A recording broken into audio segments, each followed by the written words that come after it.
retseptni sotmayman. Bugun tekinga beraman. Zakvaskali gamburger noni. Restoran darajasidagi gamburger noni, lekin drojasi. Sirini hozir ochaman. Hamma quruq mahsulotlarni bir idishda yig'ib, zakvaska va suvni solib, xamir qorib olamiz. Qorigan xamirimizning ustiga xona haroratida yumshagan 82% sariyog'imizni solib, xamirga yaxshilab ishlov beramiz. Xamirimizda shunaqa silliq, gluteni va aknosi ochilgan, yaltiragan xamir bo'lishi shart. Tayyor xamirimizni 3 soatga oshirishga qo'yamiz. Oshgan xamirimizni 150 grammdan bo'lib olamiz. Videoda ko'rsatilgandek zich parnovka qilamiz va qulupli listlarga joylaymiz. Oddiy listga ham joylasanglar bo'ladi.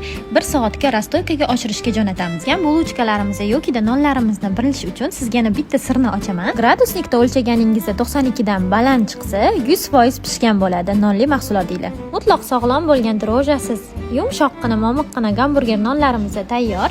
Agar foydali bo'lsa, savob niyatida ulashing, balki kimdir aynan shu retseptni qidirayotgandir.